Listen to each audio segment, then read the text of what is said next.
Today on the channel, we're looking at two of the X-Men Build-A-Figure, Chod Build-A-Figure Wave figures, Marvel's Kid Omega and Emma Frost on Way I Got It Figured. The way I got it figured.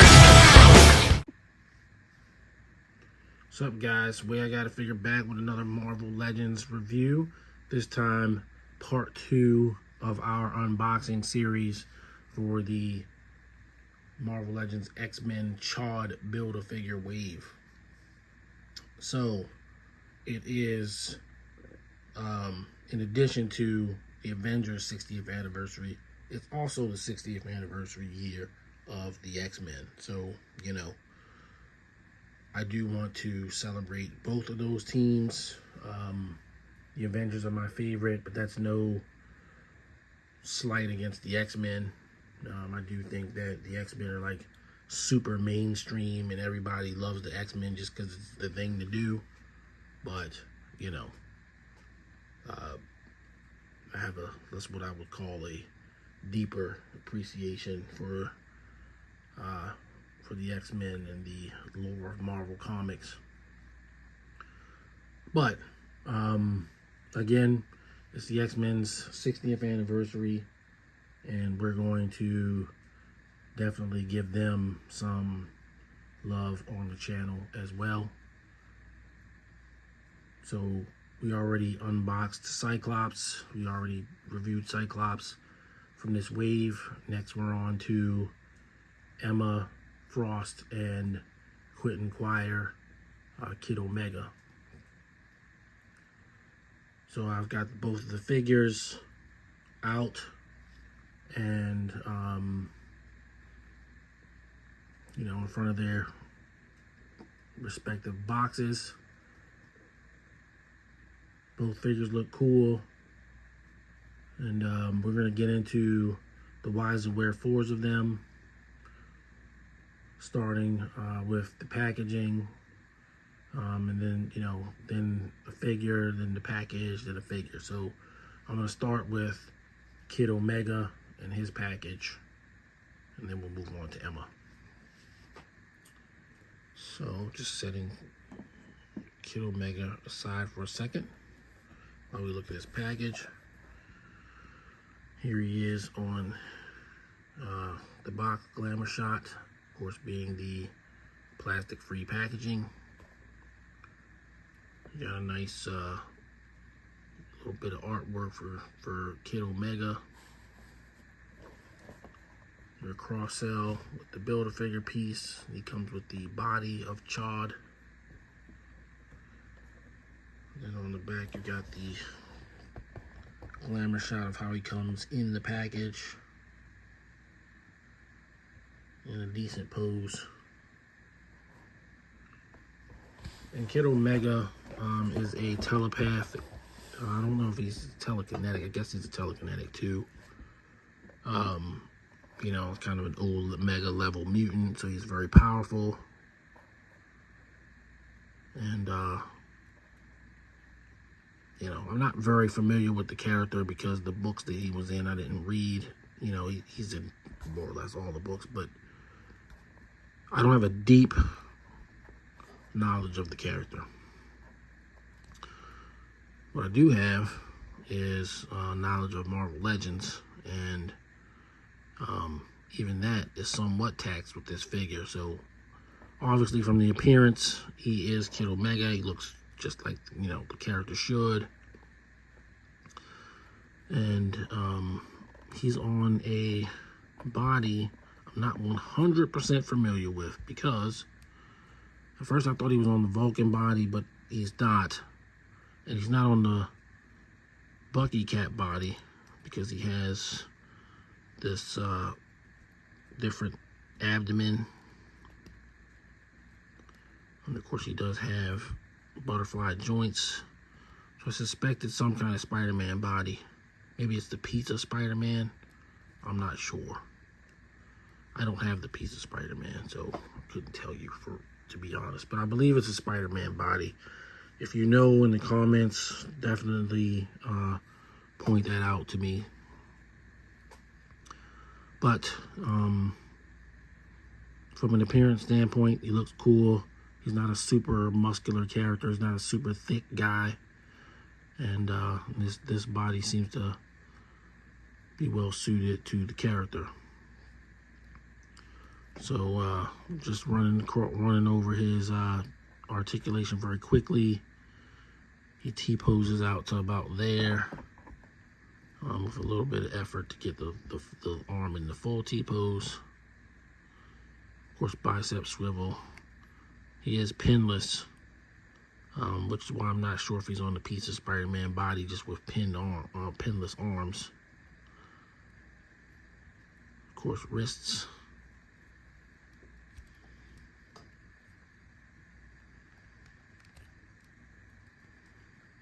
As I said, his abdomen cut is different. It's not the same as, you know, normal. And of course, he does have an actual ab crunch. It's like a 2-stage ab crunch. Goes back to about there. Legs to there, back to about there.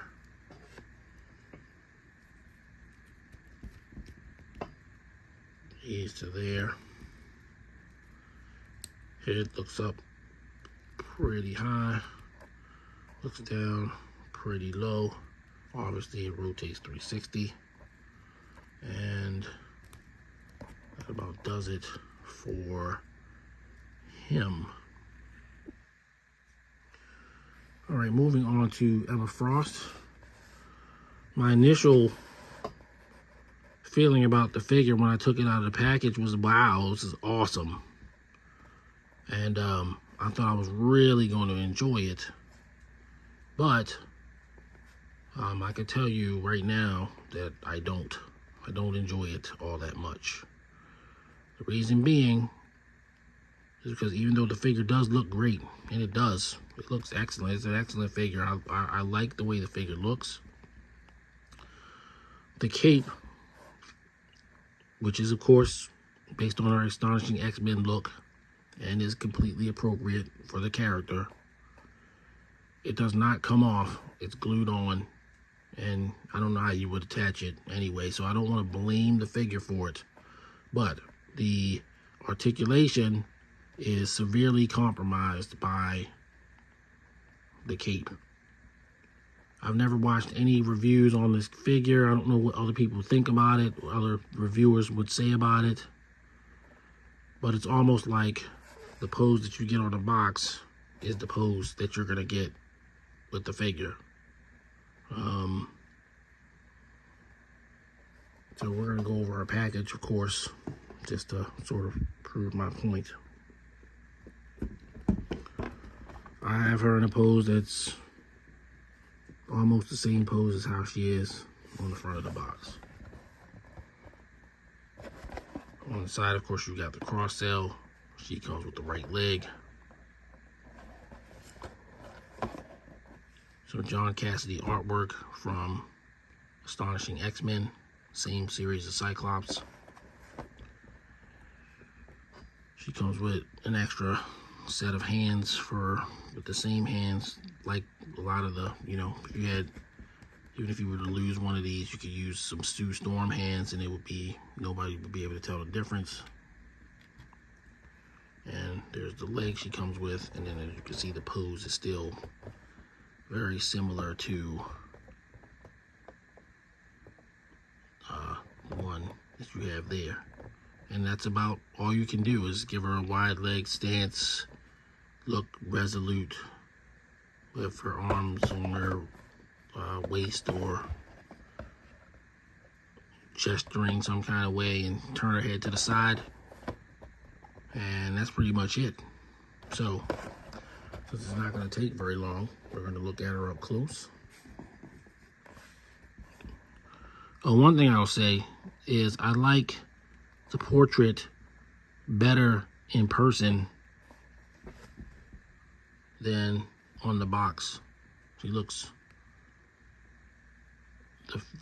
she looks nicer in person than she does on the box. Yeah, her face. Now, articulation. The body has full articulation for a female, of course, so you can straighten out her legs. She has, pins, so you can do something like that. Obviously, she's got the ankle rocker. You can manipulate her legs like that, her ankles. Her arms are, fully designed arms, but they only go about here just because of the cape. Now, you probably could push it a little bit, but it's not really worth doing all of that. Obviously, the wrists, it's still a Marvel Legends figure. But it is hampered severely. Of course, you got the waist rotation.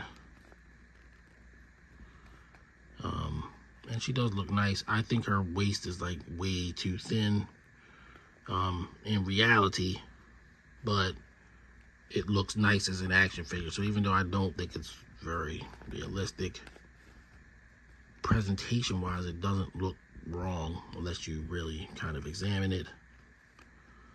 Her head doesn't have the full range of articulation, mainly because of her hairstyle, but that is about it.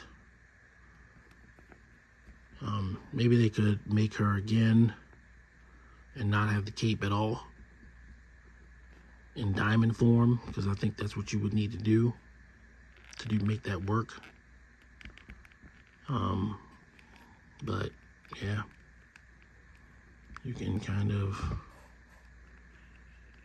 do something like that, or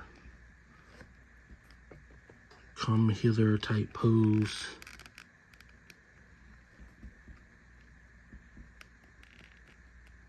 Maybe she's using her telepathy to mind control somebody, something of that nature. You can make her have kind of a vixen-ish type pose with the legs, turn her head to some degree.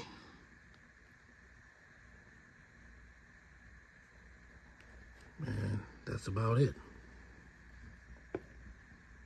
That's it. That's your Emma Frost.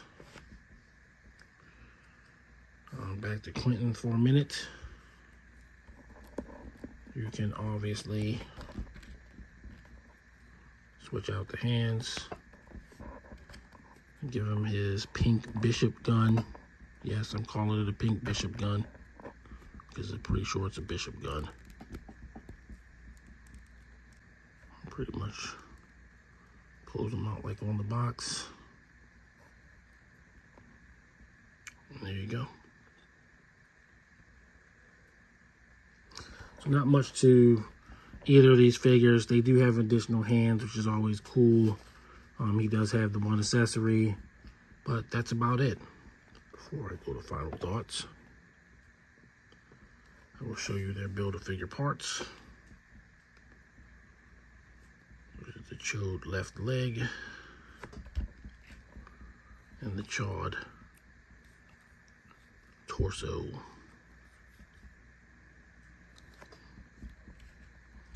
All right, moving on to final thoughts. Final thoughts on the X-Men Chawed Build-A-Figure wave. Kid Omega and Emma Frost. I'm not disappointed in Kid Omega.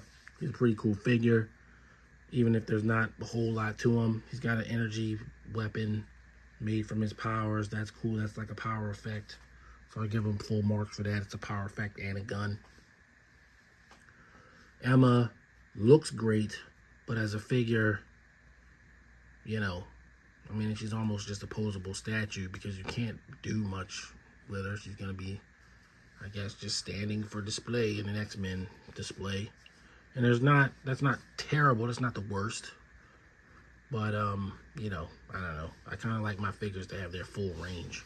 As I said, when I pulled her out of the package, I really liked the figure. When I first my first glance at it, I was like, wow, she looks really nice. But, you know, no movement in the arms.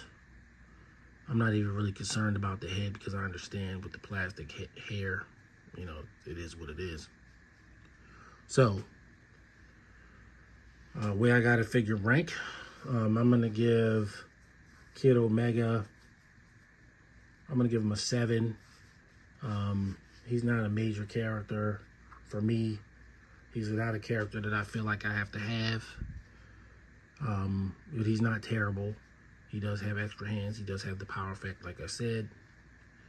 Emma, I'm also going to give a 7 because she is a major character.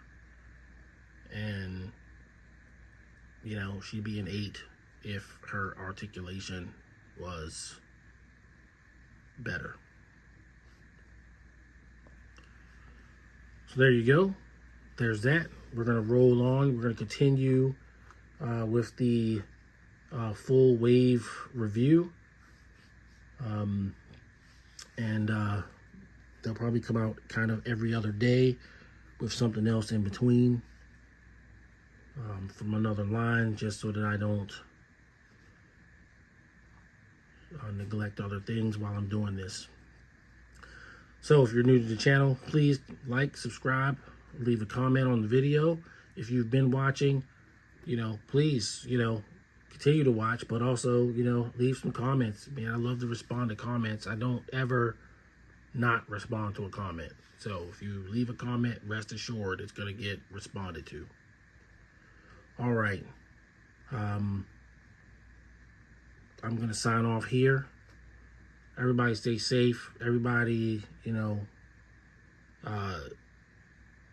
squeeze your loved ones. You know, there's always something going on in people's lives. There's certainly something going on in mine.